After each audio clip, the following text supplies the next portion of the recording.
What's happening, Patriots?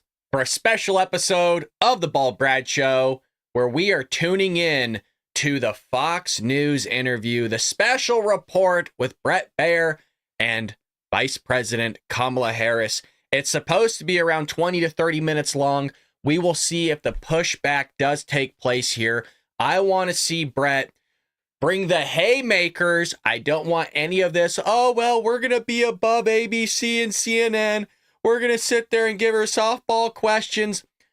This guy better show up to work today, or else I'm going to be upset. Fox does not need to pull this one. They better not sit there and do the foozery. He better be coming in and playing hardball. So there's just a few advertisements playing. The interview should go live in about 2 minutes and 30 seconds here. And we will make sure that we bring you all of it streaming here live on the Bald Brad channel. If you're not a regular to our channel, we do a regular podcast every single weekday, 6 a.m. Pacific Standard Time. We do it live, folks. There's a lot of Patriots in the chat, just like there is right now. So hit that follow button. If you're over at YouTube or Rumble, hit that like button.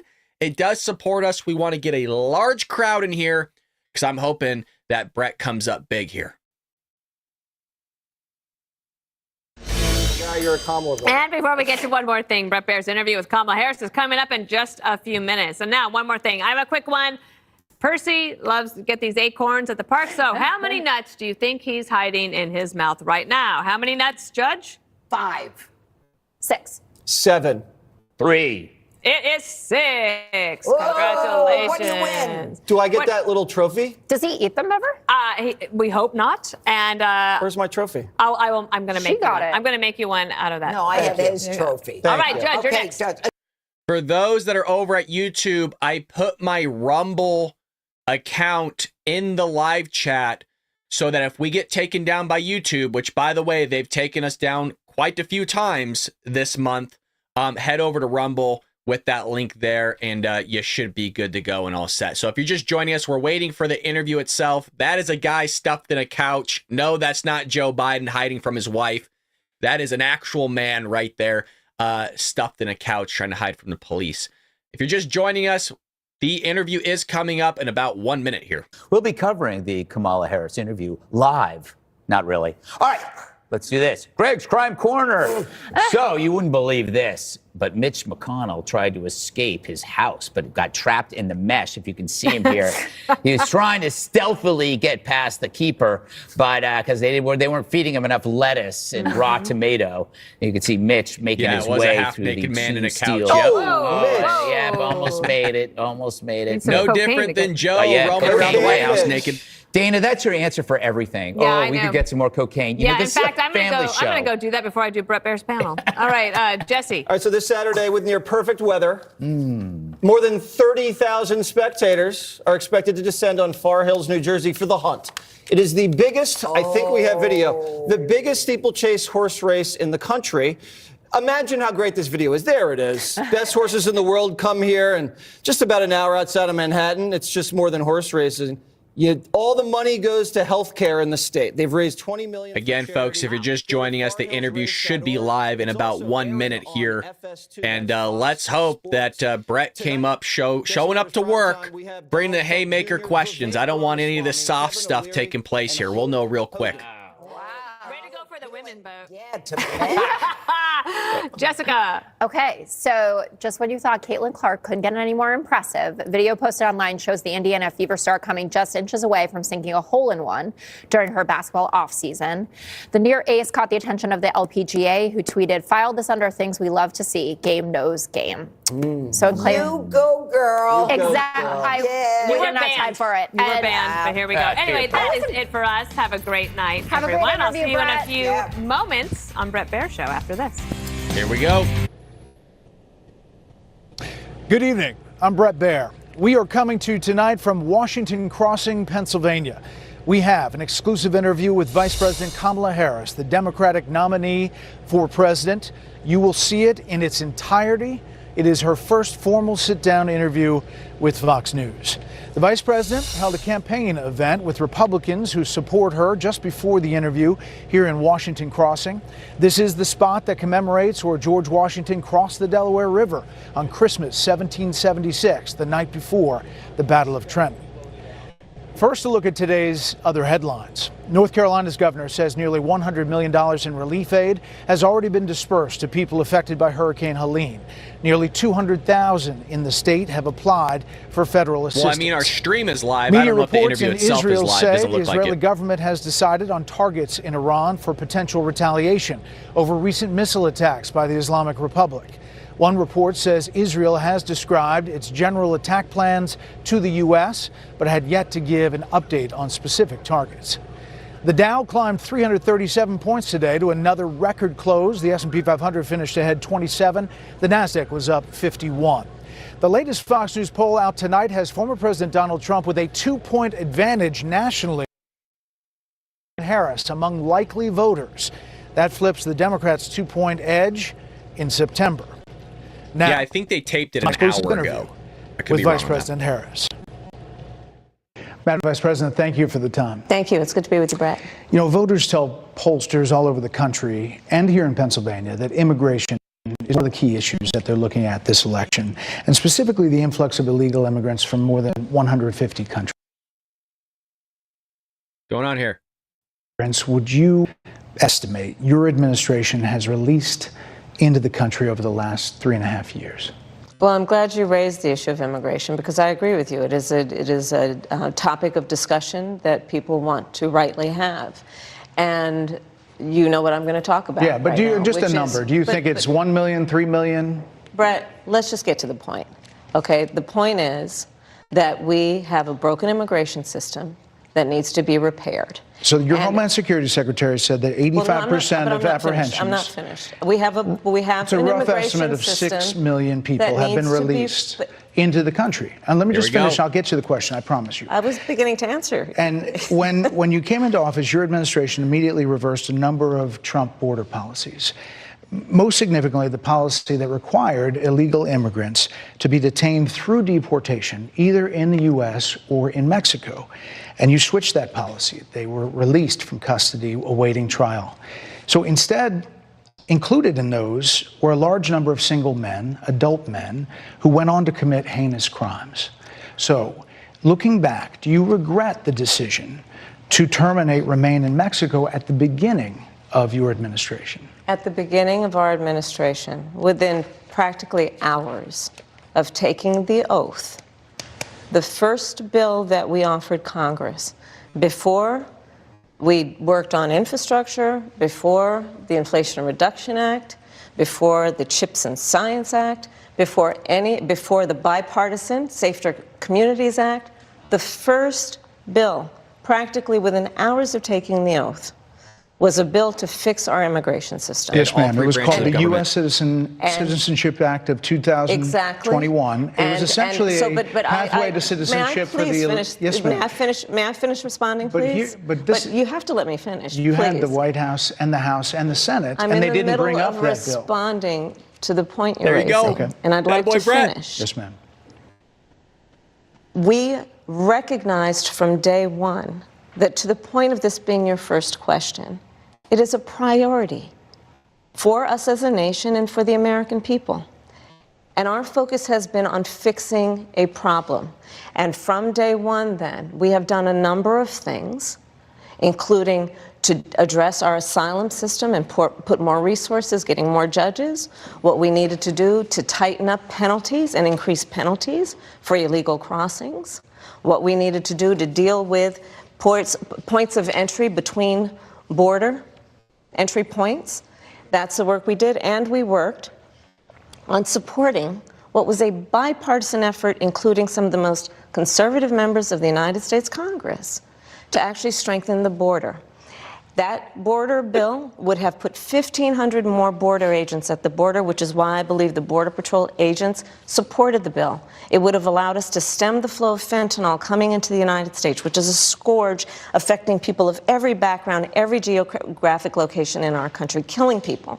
It would have allowed us to put more resources into prosecuting transnational criminal organizations, which I have done as the Attorney General, former Attorney General of a border state. Madam Vice President, a couple of things. Prosecuted trafficking of drugs, guns, and human beings. And Donald Trump, but let me just finish. Six Democrats voted against that bill. Learned about that bill and told them to kill it because he preferred to run on a problem instead of fixing a problem. And in this election, this is rightly a discussion that the American people want to have. And what they want are solutions, and they want a president of the United States who's not playing political games with the issue, I hear you, but actually is focused on fixing it. 6 Democrats voted against that bill. It would have allowed 1.8 million illegal immigrants into the country a year. A lot of conservatives had a problem with it.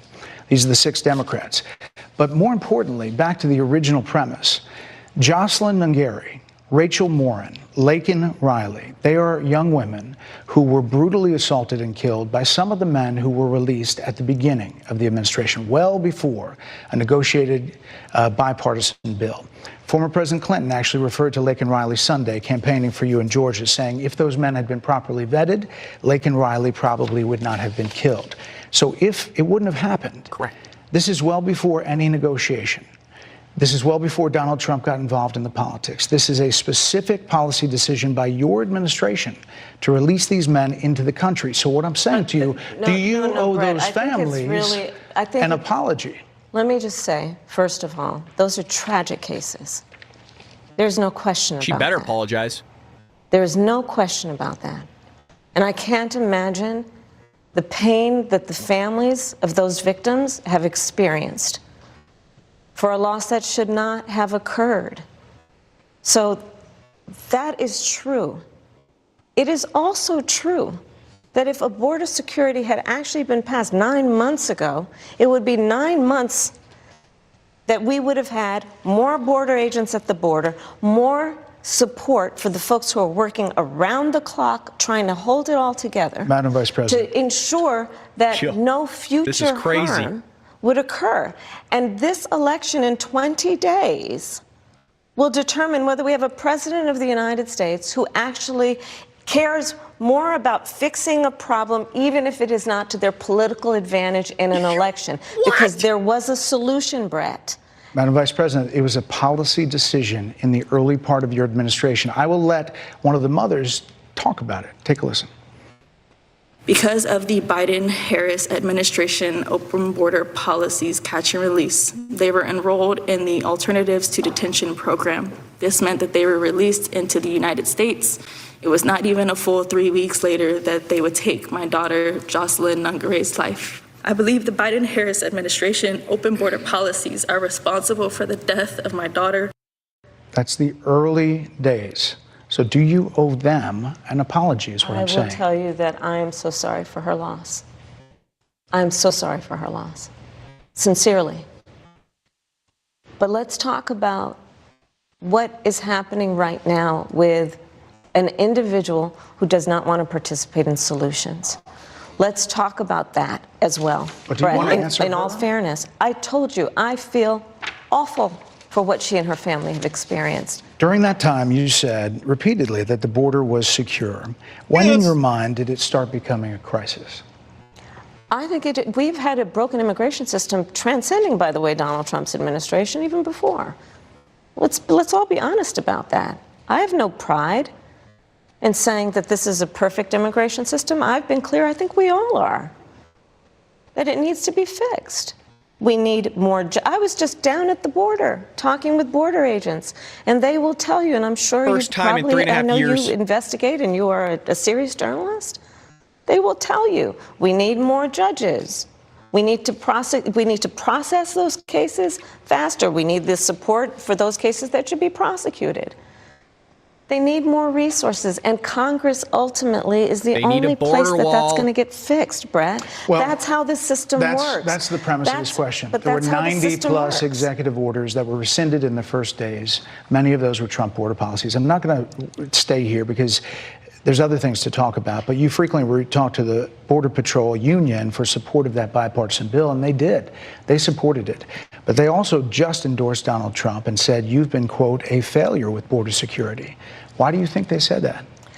I think they're frustrated, and I get it. They want support. They want support, and that's what that border security bill would have done. These guys down at the border, these men and women, they're working hard. They're working around the clock. I get it. No, you don't. There's a lot of people that look back at what you said in 2019 when you first ran for president. And there have been changes, and you've talked about some of them. When it comes to immigration, you supported allowing immigrants in the country illegally to apply for driver's license, to qualify for free tuition at universities, to be enrolled in free health care. Do you still support those things? Listen, that was 5 years ago, and I'm very clear that I will follow the law. I have made that statement over and over again, and as Vice President of the United States, that's exactly what I've done, not to mention before. If that's the case, you chose a running mate, Tim Walz, governor of Minnesota, who signed those very things into state law. So do you support that? We are very clear, and I am very clear, as is Tim Walz, that we must support and enforce federal law, and that is exactly what we will do. She don't know how to answer it. So decriminalizing border crossings, like you said in 2019. I do not believe in decriminalizing border crossings, and I've not done that as vice president. I will not do that as president. So these are evolutions that you've had. No, but let's be very clear. I'm the only person who's running for president who has prosecuted transnational criminal organizations, from the Sinaloa cartel to the Guadalajara cartel, to people who have trafficked in guns, drugs, and human beings. I have spent a significant part of my career going after people who present a threat to the safety of the American people and cross our border with the intent of doing us harm and cross our border illegally. And I will do that work as vice president. I take that work quite seriously. This is a time when voters, especially here in Pennsylvania, are inundated with commercials and ads. They just want it to stop because it's every commercial. But many of them add noise, but a few of them seem to break through. This particular one from the Trump campaign has gotten a lot of attention. Kamala supports taxpayer-funded sex changes for prisoners. Surgery. For prisoners. For prisoners. Every transgender inmate in the prison system would have access. So are you still in support of using taxpayer dollars to help prison inmates or detained illegal aliens to transition to another gender? I will follow the law, and it's a law that Donald Trump actually followed. You're probably familiar with, now it's a public report, that under Donald Trump's administration, these surgeries were available on a medical necessity basis to people in the federal prison system. And I think, frankly, that ad from the Trump campaign is a little bit of like throwing, stones when you're living in a glass house. The Trump aides say that he never advocated for that prison policy and no gender transition surgeries happened during his presidency. Well, you know what? You got to take responsible for what happened in your administration. Yeah, no surgeries happened in his presidency. It's in black and white. Would you still doesn't want to take any responsibility for using taxpayer dollars for gender reassessment surgeries? I will follow the law, just as I think Donald Trump would say he did. You would have a say as president. Like I said, I think he spent $20 million on those ads, trying to create a sense of fear in the voters because he actually has no plan in this election that is about focusing on the needs of the American people. Whereas, at $20 million on that ad, on an issue that, as it relates to the biggest issues that affect the American people, it's really quite remote. And again, his policy was no different. Look at where we are, though. They say on plans for the American people, I'm offering a plan to deal with affordable housing. I'm offering a plan to deal with what we need to do to strengthen small businesses, which are the backbone of America's economy. I am offering a plan that is about taking care of young parents and giving them the support they need. My plans for the economy will strengthen the economy, as have been reviewed by 16 Nobel laureates, Goldman Sachs, Moody's, and recently the Wall Street Journal, which have all studied our plans and have indicated my plans for our economy would strengthen our economy, his would make them weaker, would ignite inflation and invite a recession by the middle of next year. Those are the facts. Why do you think more people say they trust him on the economy than they trust you? I think that when you look at an analysis of our plans for what we would do as President of the United States, it has been clear to those who study and understand how economic policy works, that moving forward, because I do believe the American people are ready to turn the page on the divisiveness and the type of rhetoric that has come out of Donald Trump. People are ready to chart a new way forward, and they want a president who has a plan for the future and a plan that is sound and will strengthen our country. We want Trump. My plan for the economy does exactly that. His plan would be, again, to give tax cuts to billionaires and the biggest corporations in our country and blow up our deficit. It's interesting you said turn the page, Madam Vice President. You were asked on 2 different shows last week what, if anything, you would do differently than President Biden. Here's what you said. Would you have done something differently than President Biden during the past 4 years? There is not a thing that comes to mind in terms of, and I've been a part of most of the decisions that have had impact. Under a Harris administration, what would the major changes be, and what would stay the same? Sure. Well, I mean, I'm obviously not Joe Biden. I know. And so that would be one change in terms of, but also I think it's important to say with, 28 days to go, I'm not Donald Trump. So you're not Joe Biden, you're not Donald Trump, but nothing comes to mind that you would do differently? Let me be very clear. My presidency will not be a continuation of Joe Biden's presidency. Yeah, right. And like every new president that comes into office, I will bring my life experiences, my professional experiences, and fresh and new ideas. I represent a new generation of leadership. I, for example, am someone who has not spent the majority of my career in Washington, D.C. I invite ideas, whether it be from the Republicans who are supporting me, who were just on stage with me minutes ago, and the business sector, and others who can contribute to the decisions that I make about, for example, my plan for increasing the supply of housing in America and bringing down the cost of housing, addressing the issue of small businesses, which is about working with the private sector to bring more capital and access to capital to our small business leaders, including my plan for a $25,000 down payment assistance for first-time home buyers and for small businesses, extending the tax deduction from $5,000 to $50,000. We've heard a lot about those plans in recent days. Your campaign slogan is a new way forward, and it's time to turn the page. You've been vice president for 3.5 years. Here we go. What are you turning the page from? Well, first of all, turning the page from the last decade in which we have been burdened with the kind of rhetoric coming from Donald Trump that has been designed and implemented to divide our country and have Americans literally point fingers at each other. Rhetoric and an approach to leadership that suggests that the strength of a leader is based on who you beat down instead of what we all know. The strength of leadership is based on who you lift up. The strength of an American president, which is one who understands that the vast majority of us have more in common than what separates us. Madam Vice President, more than 70% of people that is tell about turning the page on rhetoric that people are frankly exhausted of, Bret. More than 70% of people tell the country is on the wrong track. They say the country is on the wrong track. If it's on the wrong track, that track follows 3.5 years of you being vice president and President Biden being president. That is what they're saying, 79% of them. Why are they saying that? If you're turning the page, you've been in office for 3.5 years. And Donald Trump has been running for office.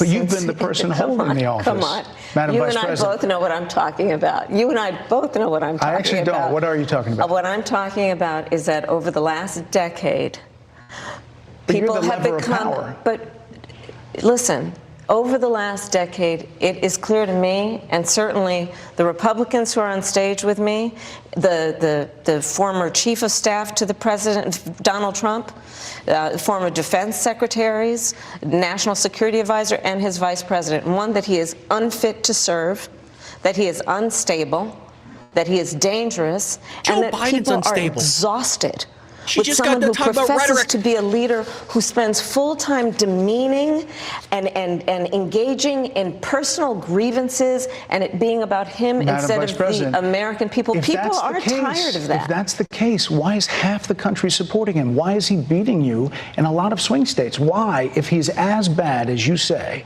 that half of this country is now supporting this person who could be the 47th president of the United States? Why is that happening?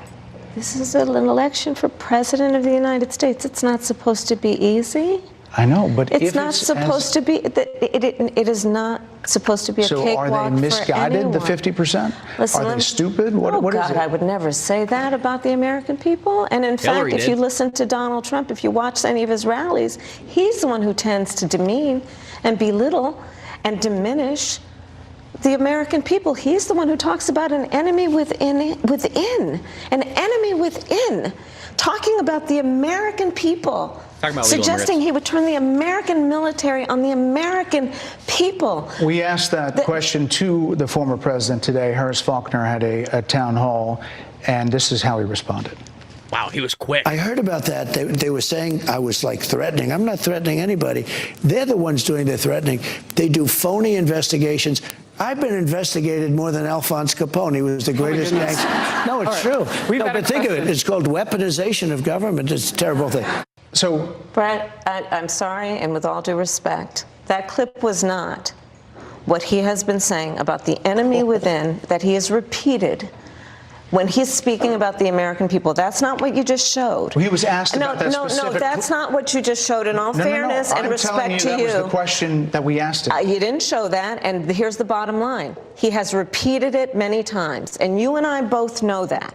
And you and I both know that he has talked about turning the American military on the American people. He has talked about going after people who are engaged in peaceful protest. He has talked about locking people up because they disagree with him. This is a democracy. And in a democracy, the President of the United States, in the United States of America, should be willing to be able to handle criticism without saying he'd lock people up for doing it. And this is what is at stake, which is why you have someone like the former chairman of the Joint Chiefs of Staff saying what Mark Milley has said about Donald Trump being a threat to the United States of America. He's quoted in the Bob Woodward book that way, yes. Let me ask you this, Madam Vice President. You call Donald Trump... The significance of that. You call Donald Trump... he's misguided. You say now he's unstable. He is unstable, Brett. He's not well. You say he's mentally not stable. He's not stable. Let me ask you this. You told many interviewers that Joe Biden was on his game, that ran around circles on his staff. Yes. When did you first notice that President Biden's mental faculties appeared diminished? Yes. Joe Biden, I have watched from the Oval Office to the Situation Room. And he has the judgment and the experience to do exactly what he has done in making very important decisions on behalf of the American people. There were no concerns raised? Brett, Joe Biden is not on the ballot. I understand. And Donald Trump but is. You talked about it. And Donald Trump After George Clooney said within a few minutes of talking to President Biden at a fundraiser that he thought this was not the same Joe Biden that we saw on the debate stage. Donald Trump is on the ballot. I understand. You met with him at least once a week for 3.5 years. You didn't have any concerns? I think the American people have a concern about Donald Trump, which is why the people who know him best, including leaders of our national security community, have all spoken out. Even people who worked for him in the Oval Office, worked with him in the Situation Room, and have said he is unfit and dangerous and should never be president of the United States again, including his former vice president, which is why the job was open for him to choose another running mate. So that is a fact. Look at Brett's face. That is a fact. Look at his face. Madam Vice President, two more things. You were asked on 60 Minutes about the biggest threat that the world faces, that the U.S. faces. This is what you said. Which foreign country do you consider to be our greatest adversary? I think there's an obvious one in mind, which is Iran. Iran has American blood on their hands, okay? This attack on Israel, 200 ballistic missiles. What we need to do to ensure that Iran never achieves the ability to be a nuclear power, that is one of my highest priorities. Why are you giving him $10 billion? A number of experts thought you would say China. The FBI director had said that. But you said Iran. If that's the case, what do you say to critics who look at the actions of your administration and say you're not acting like Iran is the #1 threat? Bingo. Well, I will tell you most recently, whether it was in April or in October, and then several hours on each occasion, that Iran posed a threat to Israel. I was there. Most recently in the Situation Room, in the most recent attack, working with the heads of our military and doing what America must always do to defend and to support Israel in its requirement to defend itself, and to give American support to be able to allow Israel to have the resources to defend itself against attack, including from Iran and Iran's terrorist proxies in the region. Right. And that but those is, proxies and, were getting and funded my by commitment Iran. to that is unyielding and unwavering. Critics just say that you either relaxed or failed to enforce sanctions on Iran, allowing all of this money to flow into Iran, like billions. Let's go back to Donald Trump, who pulled out of a deal that would have actually put Iran in check. The estimates in billions. It was during Donald Trump's that administration go towards that the Iran regime. That we had an American military base that was attacked, where American soldiers suffered traumatic brain injuries, and Donald Trump dismissed them as headaches, not to mention how Donald Trump has treated and talked about America's military and military service people, calling them suckers and losers, Hamas, has diminished the significance. We're talking over each other. I apologize. Well, I would like that we would have a conversation that is grounded in full assessment of the facts, which includes, I think this interview is supposed to be about the choices that your viewers should be presented about this election, and the contrast is important. Well, good thing we don't give and two on shits the what she subject thinks. of Iran, I am offering what should be an important contrast that is presented for folks to make a decision and there are critics that they feel who look at what the administration did and say and think differently. Madam Vice President, they're wrapping me very hard here. I hope you got to say what you wanted to say about Donald Trump. There are a lot of things There's more to say. I have much more to say, there are a lot of actually. things that people want to learn about you and your policies, and that's why we I invited invite you everyone here. to go to KamalaHarris.com, and you will see that I have 80 pages of policies that are quite comprehensive and should be accessible to anyone who would like to read them.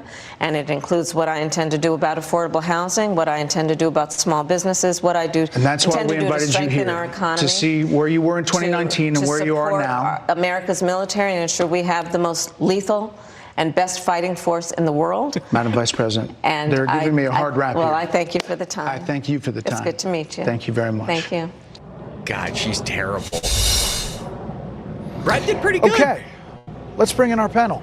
Martha McCallum, anchor and executive editor of The Story with Martha McCallum. Dana Perino, co-anchor of America's Newsroom, co-host of The Five, and Harold Ford Jr., former Tennessee congressman, co-host of The Let's see Five. what they have Dana, to I'm say. going to start with you. What's your takeaway? One, I think it is great that she did the interview with Fox, and I think that it was amazing that you were the interviewer. I think that that was an incredible 30 minutes, well spent by both of you. Now, I would say I thought some of her answers were a little bit thin, and I had to ask myself, where's the joy? There's no joy here. She came in kind of hot, and she got angrier, but at times, especially when she was trying to go after Donald Trump, she was fairly effective in that to try to get her point of view across. However, I would say on immigration that her answers were pretty thin.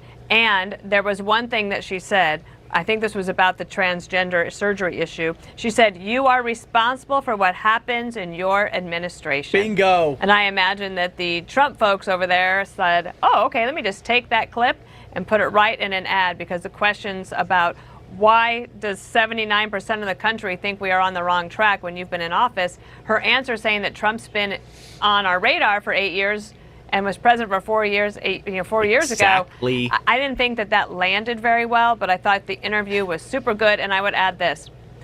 I don't think that friendly interviews did her any service. Tougher interviews make her think more on her feet, and then she has to present herself as the possible commander-in-chief so that people can make this choice that they have coming up in 19 days.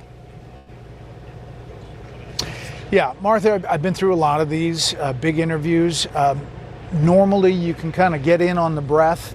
You can ask another question. Sometimes, you know, there's an effort to filibuster, and there's an effort to create a moment. And I think that was their goal coming in.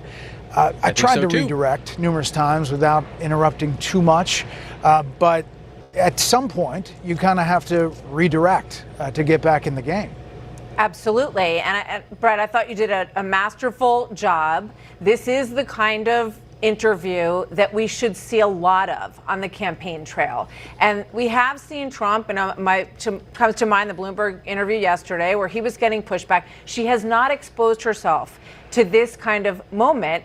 And, you know, there were numerous occasions where she appeared to be scrambling a bit and that her answers were thin. I thought you really asked the questions that a lot of Americans want answers to, which is, how did you let all these millions of people come into the country, and do you have any regrets about it? And I think her answers were not good on that, you know. And about the economy, when you asked her what would be different under a Harris administration as opposed to a Biden administration, you know, the things that she brought up was that she would listen to Republicans and she would listen to the business sector. She also mentioned the $25,000, which we've heard about, that she offers home buyers.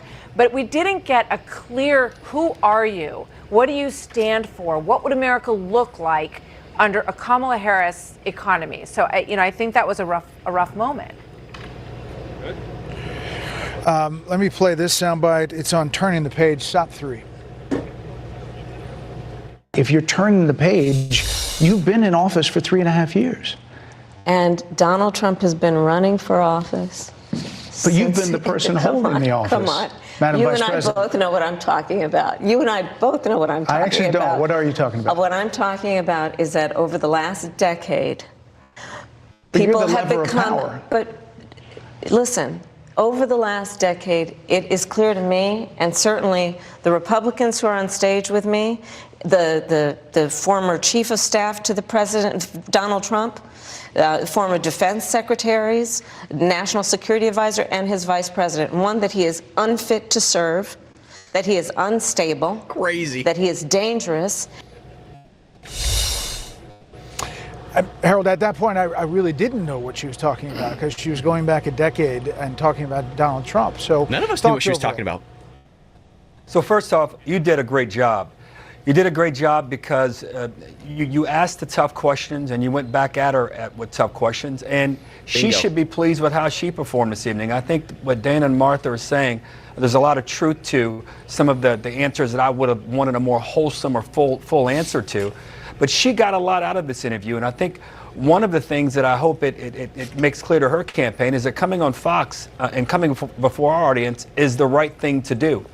2, she said something I think that she's going to want to make clear and repeat over and over again, and that was when you asked the question about whether she would be like Joe Biden, or her administration, if she's fortunate to be elected, will look like Joe Biden. She said this will not be a continuation of the Joe Biden administration or presidency. I would imagine they're going to run that over and over again. Probably some of the things they won't run are some of the things that Dana and Martha have touched on. I thought she should have been clearer about her position on if she's for the transgender operations or transitions or not. If indeed she, on immigration, if she's for some of those things in 2019, I think it would have been clearer and firmer had she just said, no, I'm not for those things. But I think tonight was a sign and a signal to the country as to why we need more debates between candidates. You, in many ways, Bret, were having to ask the question over and over again and follow up on behalf of a lot of our viewers, and I would argue a lot of Americans who want clarity around the transition between 2019 and 2024. But overall, this was a win for you, and she has to be pleased with how she performed this evening. I mean, she definitely had a moment there where she was talking about Donald Trump and the threat that she sees, and citing the former chairman of the Joint Chiefs. Dana, I started with immigration because she does do this talking point about we dropped a bill in the first days. I mean, the bill was dropped, but it was an amnesty bill. It was to get 11 million illegal aliens citizenship in 8 years, and Bingo. They had the White House, the House and the Senate, and the Democratic leadership did not bring that bill up. And then, I was trying to get into the progression and to letter C. I was talking about the executive orders and the actions taken in the first days. It just took a little while to make that point. She's an idiot. So Brett. her answers She's an idiot. Are not going to pass the smell test with an audience who has watched loyally. We have more Republicans, Democrats, and independents than watch than any other news channel. And we have covered immigration since, well going back. I've been here 14 years. We always talk about it.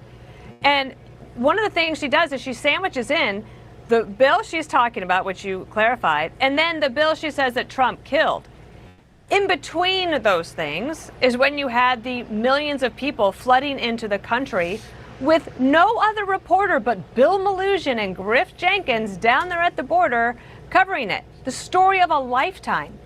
And now people are dealing with that in not only in New York City, or not They're even right. just the border They're correct. states, they're dealing with it in all the major cities.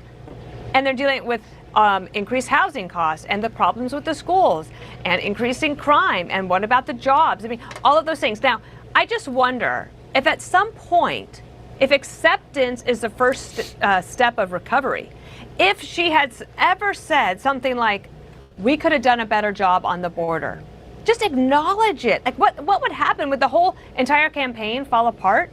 Because the majority of people think Right. that Trump would be better on immigration. Simple. And the economy and just overall everything. Yeah, not only that, but maybe more specific, she could have had this sister soldier moment where she separated herself a little bit.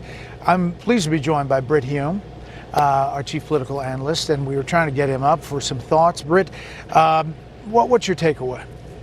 Well, she was combative and energetic, and she certainly landed some blows on Donald Trump. But in terms of how well she answered your questions, which were about the very things that have been raised about her, the thinness of her positions, her failure to explain her flip-flops on issues going back to when she was a candidate for president back in 2019 and 2020, she didn't give you very much, Brett, and you did a great job. And those are the right questions to ask. You did a good job of answering them, of posing them. And she, Brett did do I'm a sure good her job. partisans I'm would actually look pleased. at that and say, "Yay, Kamala! She fought you." But if people have doubts about her, I don't think that she cleared them up. All right, we're going to take a quick break. On the other side, we'll have a couple more moments and we'll digest a little bit more with our panel. More after this from Pennsylvania. We're not going anywhere either, folks. We do a normal podcast, 6 a.m. Pacific Standard Time, and we also have sponsors here. If you have a dog, we've all been there. Our pup goes from full-on energy of sick and miserable in an instant and at the worst time. Then we're calling vets in the middle of the night, freaking out, or even on the weekends, trying to find a clinic that will take us in. It's a terrible way to manage your dog's health, not to mention your stress levels and your monthly budget. That's why people are getting the Pet Emergency Kit by Positive. It contains critical medications and supplies that not only keep you out of the veterinary office, but may save your dog's life. Their kits contain critical medications like activated charcoal, septic powder, and more. It might save your dog's life. Head over to Positive, PAWSITIVE.com, and use code STUDIO to get 15% off your pet emergency kit. Again, that's positive.com, promo code STUDIO to get 15% off your pet emergency kit, folks. Brett did a great job. I'm actually pleased. All the questions I pretty much wanted him to get in, he did. And it was remarkable, just the hypocrisy that you can cut different clips with from this interview where, Donald Trump has to take ownership. He was president. Lady, you were vice president and still are. You're promising all these things when you're in office right now. You could just do it literally right now. You don't have to wait. Hell, you can go back to the White House this evening and fix a lot of this stuff that you caused, especially when it comes to the southern border. Well, Donald Trump should take ownership of him. Why don't you take ownership, bitch?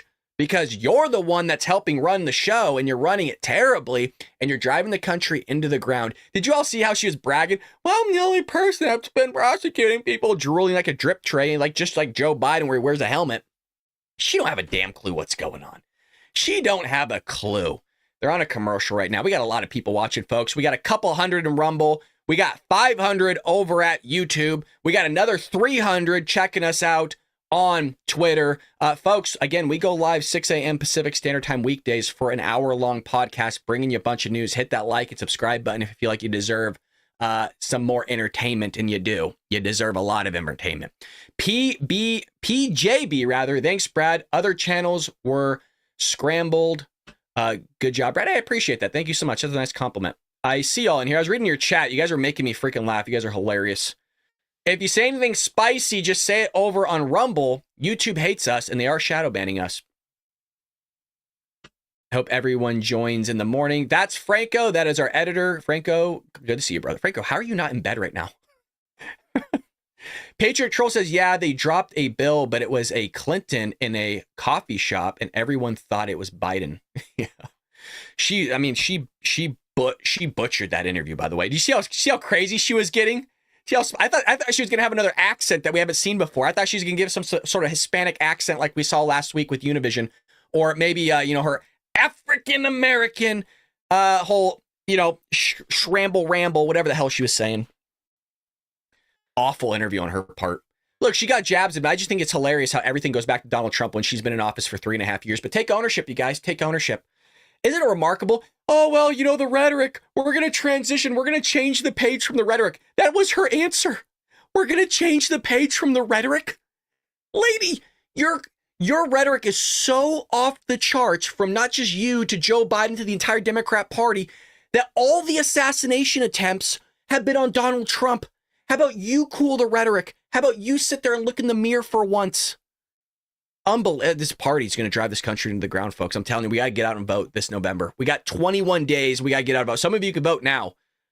We can't do this to ourselves, guys. Seriously. It has to be too big to rig. Everything they did in 2020, they're going to do again. Republicans didn't want to look under the hood. Democrats didn't want to look under the hood. These politicians just in general didn't want to look under the hood. It's bad.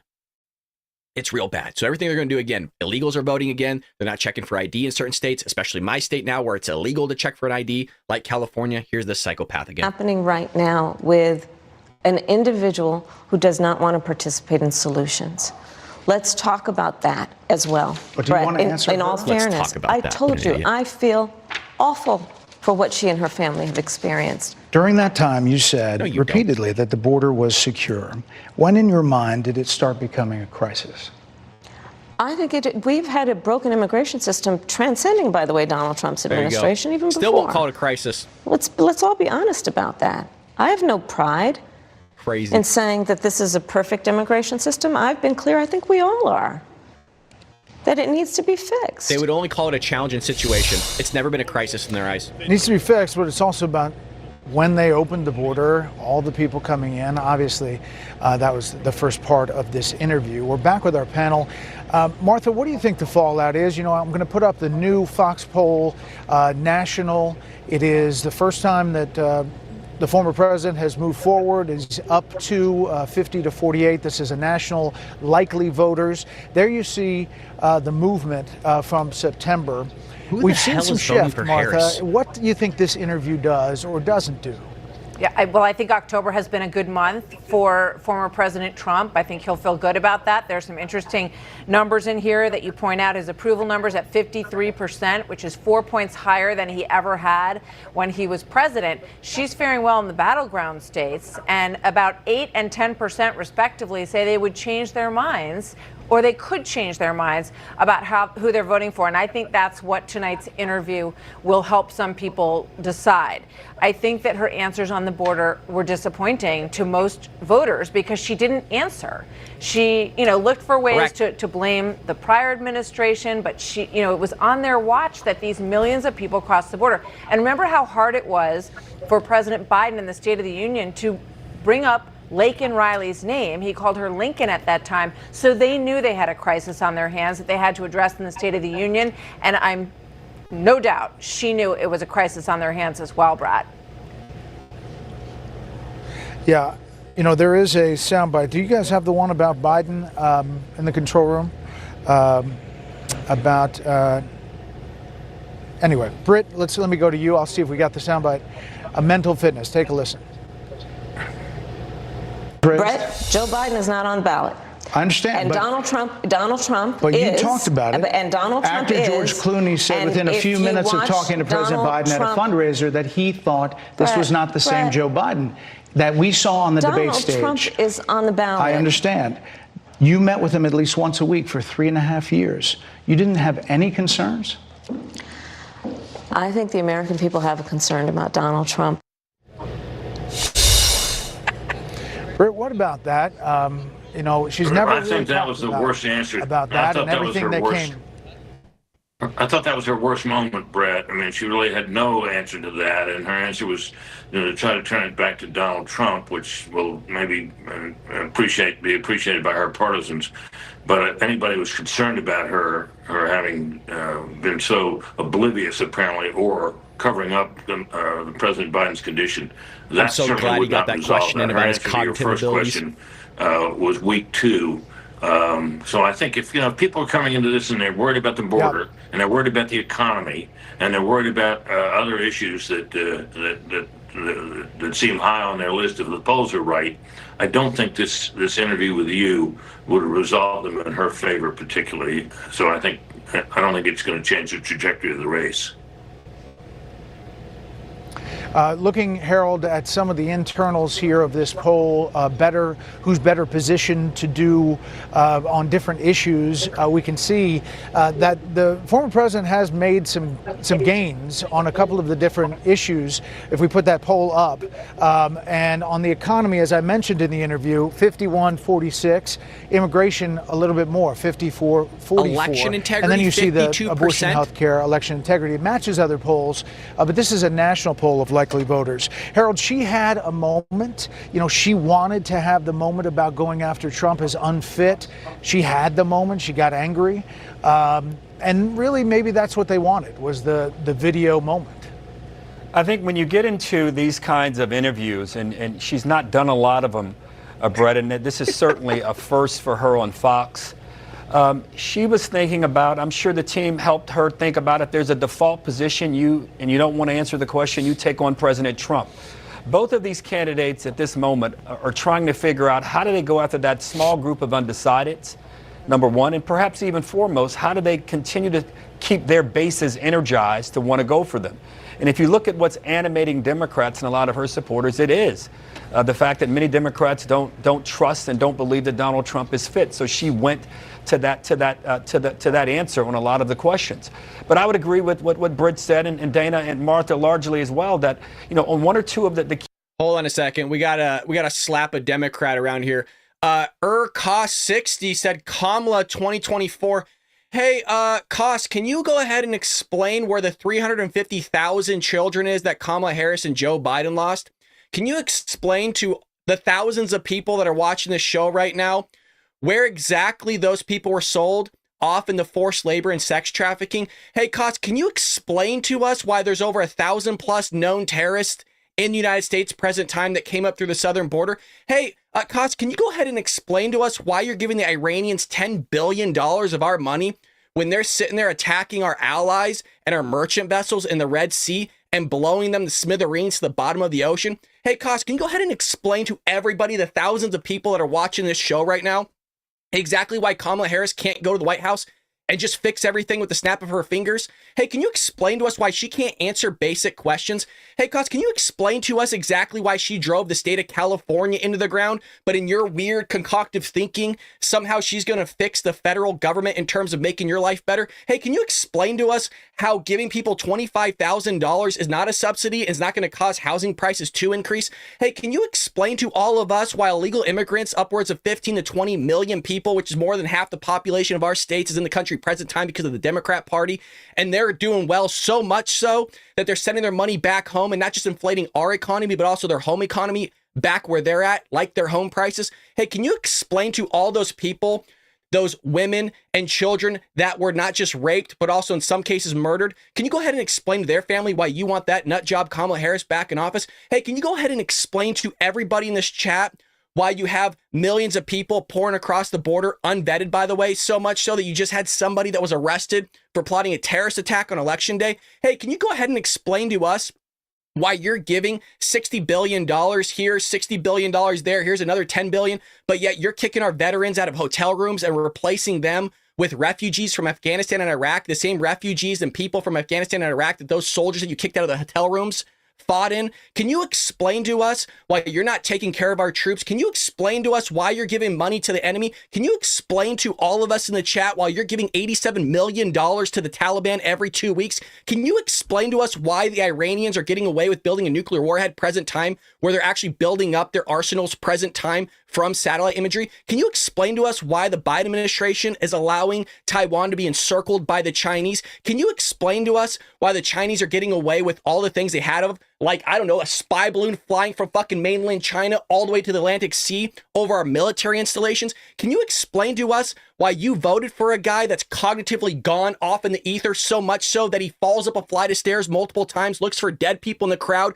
converses with dead people that have been gone for 40 years, 4 decades, probably older than you've been alive or longer you've been alive? Can you explain to us why you voted for a guy, most likely, that sat there and sniffs children all the time? Can you explain to us why his son somehow got money from China, Romania, and Ukraine in the sum of millions of dollars for not knowing anything about natural gas? Can you explain to us any of those things? Can you explain why Joe Biden got off for having classified documents, so much so that when he went to Ireland on a family trip on taxpayer dollars, that there was classified documents in the street of Ireland and here at home in the Biden Pence Center, as well as his own garage next to his Corvette, that he said's more locked up than Fort Knox?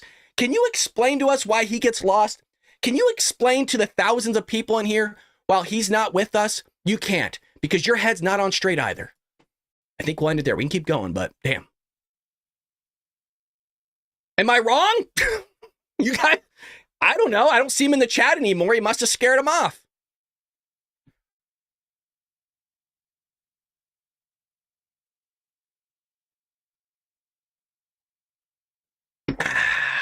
That felt good.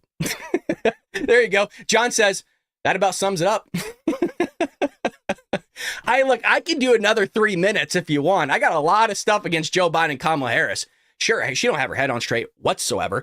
Might as well plug the show. Again, we have a podcast that we do every single morning, 6 a.m. Pacific Standard Time. If you want to see Democrats get slapped by Bald Brad here, well, you come to the right place, folks. I'm a patriot at heart. I love our veterans. I love this country. I love Trump. It's the greatest country God's ever created. And, well, like you just saw, people want to vote in Kamala and continue to destroy it.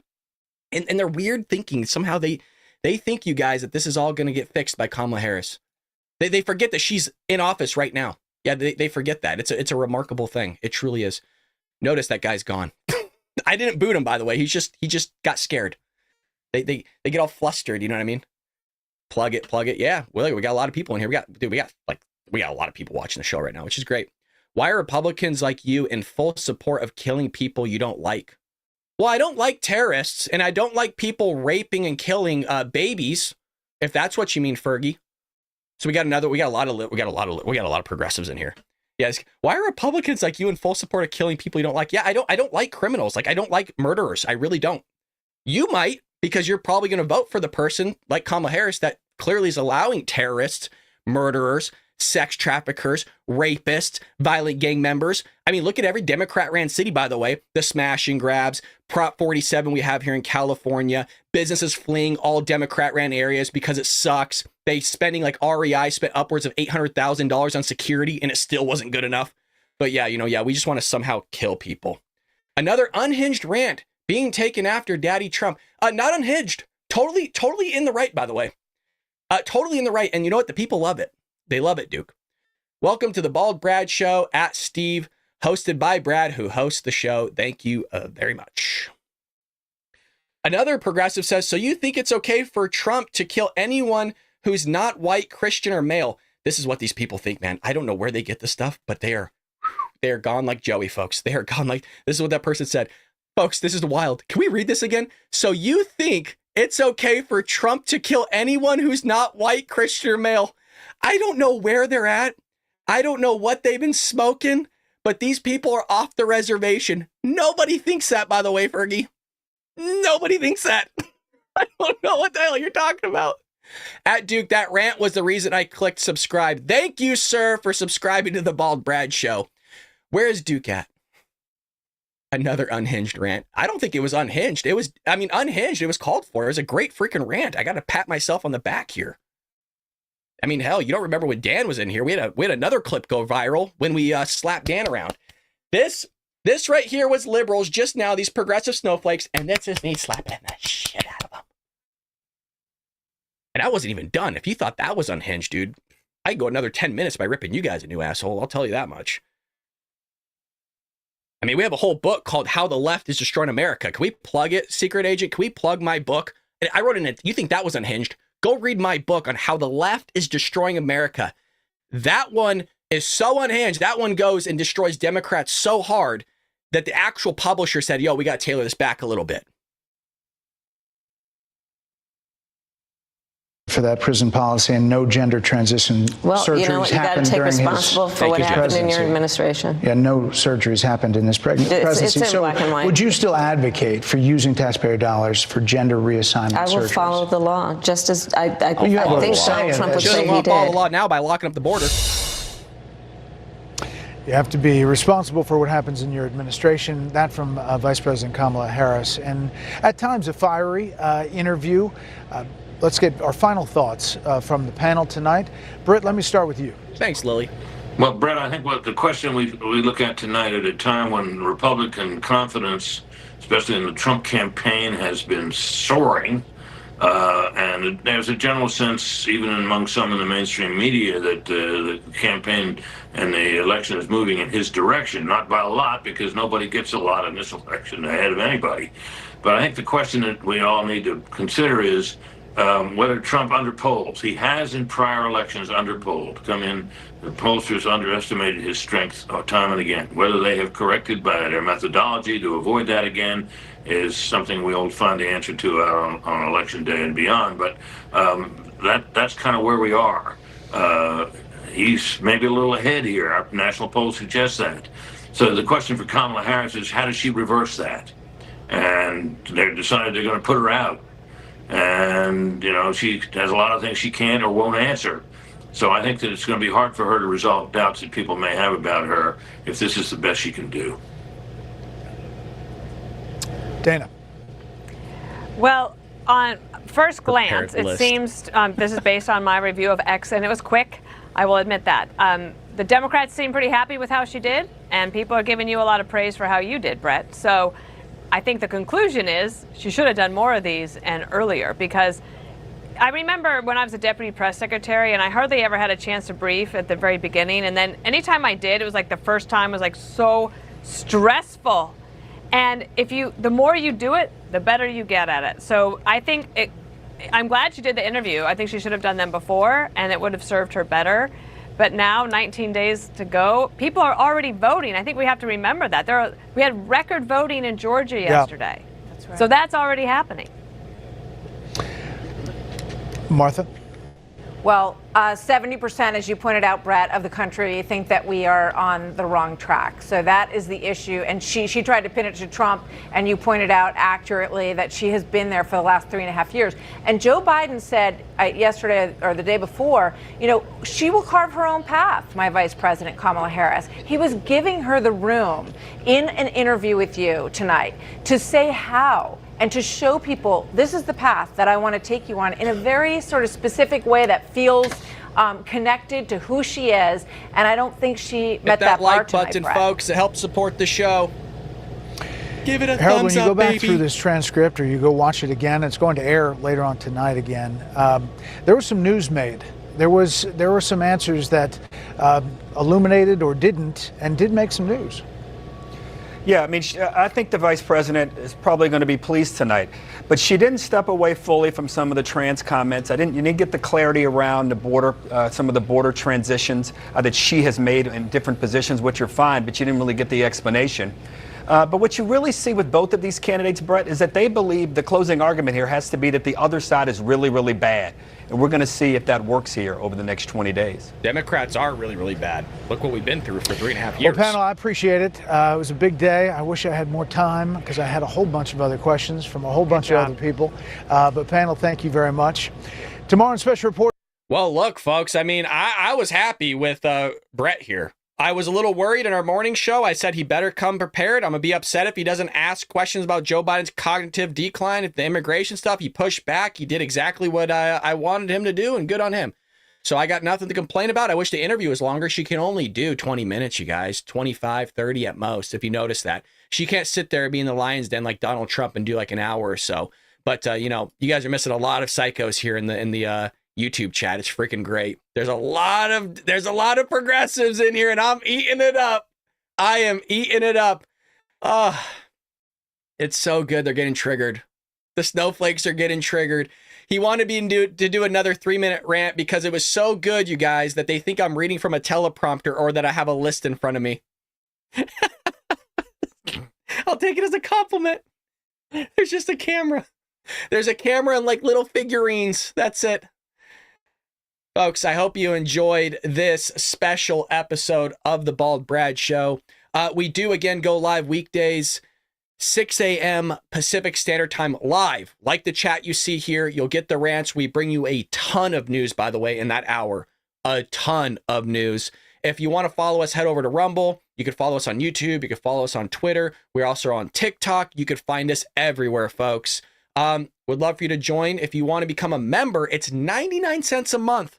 To feed a bald conservative. You're not really feeding me. It all goes back into the show. We're trying to grow this bad boy. We're trying to hit 100,000 subscribers. We're at 65,000 now. Head over to Rumble. Become a member today.